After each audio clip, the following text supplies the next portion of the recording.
I think this is a very common, belief that like every time that I've spoken to either, my peers or even some users at Brightlife, I've seen that, sometimes at source of it, I'm not good enough. Nobody loves me. These kind of beliefs are running or like, for the lack of better words, that it's not just running, but they are constantly there, when we want something. So what kind of incidents do actually show up that result in these beliefs? So it's important you understand, when you're born, your brain is very small. Like I said, human beings are the most superior species and we have the most complex brain. And it takes 21 years for the brain to fully develop, right?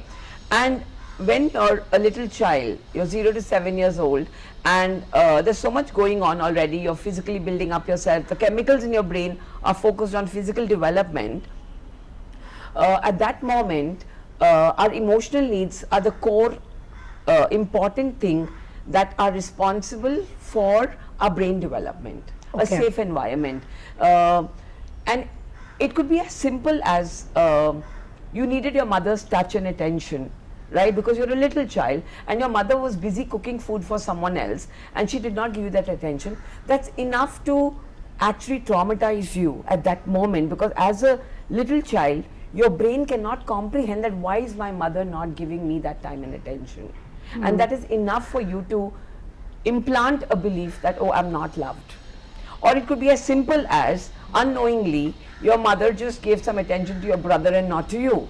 And that's enough for a small innocent little child to recognize and implant a belief that, oh, mom loves him more than she loves me, or I'm not good enough. Or let's say you did your best you could in your exams as a little child, a 5-year-old, 6-year-old, you've studied well and you knew you were doing your best you could and you got an 8 on 10 and you're really super excited and you come home and mom says, why not a 10 on 10? And that is enough to leave a memory or a scar that, oh my God, I think I'm a failure. And that's the innocence of trauma.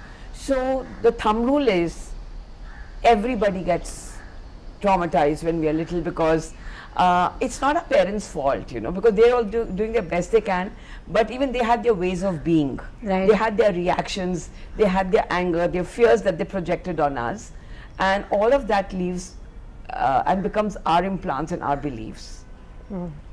So the whole point is not really about what traumatized me, because evidently we're all going to go through that. The point is, how soon can I recognize that and heal that? Because that is where the game changes. Otherwise, your entire life keep living in that paradigm of, I am not good enough, people don't love me. And then the worst thing is we wear coping mechanisms. So if you have a I am not good enough implant, then you want to be a people pleaser. Because somewhere you believe, because I'm not good enough, they won't love me, so I'd rather please them and get love. So then that's a coping mechanism or a mask. So we end up hiding behind those masks for the rest of our life and feel suffocated. So going deep into our subconscious and addressing what really happened is the key to transformation.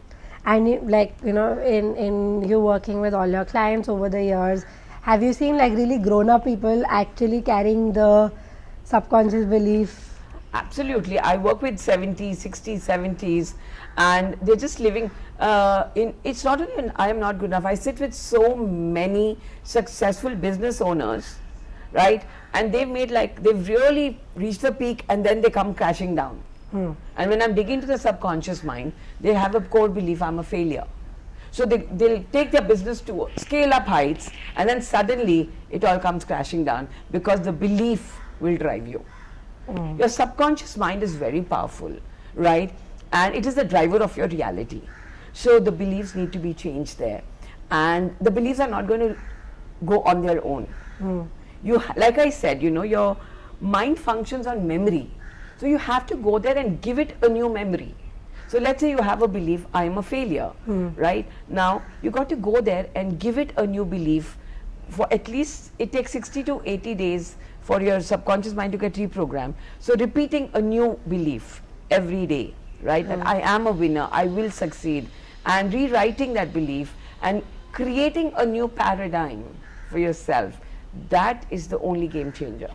So that's why, like, I mean, I think it's, I think in one of the books I was reading, it said that, like, I mean, you have to, if you want an outcome, you're actually, like, your actions in the now also have to be, like, absolutely aligned with it, Yeah, actually. more than actions, it's a feeling. You have to be that that energy. See, we are human beings. Right. What defines a being, I'm repeating this, we are beings and not doings. Right. And what defines a being is that one power that's flowing through all of life, right? And when that power flows through me, what are my thoughts, what are my feelings, what are my actions and my intentions? So my being is decided by the alignment of my thoughts, my feelings, my actions and my intentions. And when they're all four aligned, I be that energy in the moment, and that's when I'm sending a frequency to the universe that, listen, this is what I want, by being that, and I get that. And that's the way. So, like, they say that all relationship drama is actually staged for all the childhood trauma, right? I would love for you to explain that, if my mom or my dad, for example, were, not attending to me at some particular moment, how is that showing up, let's say, if I'm going out in the world as a grown-up woman in the world of relationships, right? Like, how do we make that link between, like, if the relation, like, if the emotional need was not fulfilled by, let's say, the mother, the father, or maybe even the teacher in our childhood, how is that, like, showing up if I am, let's say, now relating to my husband, or, not when he was my husband but when he was my boyfriend? Like, how is that connection happening in the mind? So there are two things to this to understand. Number one, I told you, a child only learns through observation. Right. Right? So when the child is observing the mother and the father's relationship, the child is picking up a perception of how the dynamics of relationships work. And the child starts understanding that this is how it's meant to be. And that's how we pick up our anger programs from our family and our parents, because we just see and we understand, okay, that's how you're supposed to be in a situation. And the second aspect, so the first one is, we're just simply picking up what we are seeing, and we understand relationships work like that. The second very important aspect is, our relationship with ourselves defines our relationship with other people, and people will only treat us the way we treat ourselves. So when we picked up these emotional and psychological beliefs about ourselves, that we are not good enough, and we believe that we are not good enough, then evidently people will treat us not good enough. And that's how we are projecting our core beliefs on our relationships, and they're reflecting back to us, and then we just blame them that, oh, they're not treating me not treating me nicely, or they're rejecting me. But the truth is, you are rejecting your own self. And it's all got to do with our vibrations. So when I think I'm not good enough, I'm producing a feeling I'm not good enough, and together I'm emitting a vibe, right? I'm not good enough. So they get it, and they only respond to that vibe, because they're only responding to what we are emitting out. Correct. So the first thing is, I pick up the dynamics of relationships from what I saw about relationships, and the second level is, I pick up the dynamics of my future relationships from how I relate to myself, right? And that's why they say the journey to even creating anything in the outside world is self-love. First going and correcting how you relate to yourself, because for the universe it's all one. The subconscious mind is very impersonal. That means it cannot tell the difference between you, me, them. So if I am feeling I'm not good enough for the subconscious mind, period, that means now Ramon is not good enough and she needs to be treated like that. And that's what becomes our reality, and we manifest it. So self-love is the key, and going and correcting our relationship with ourselves is the key. You said something very interesting, that the subconscious mind is very impersonal. So let's say if we observed something in general around us, we make that our version of reality. Absolutely.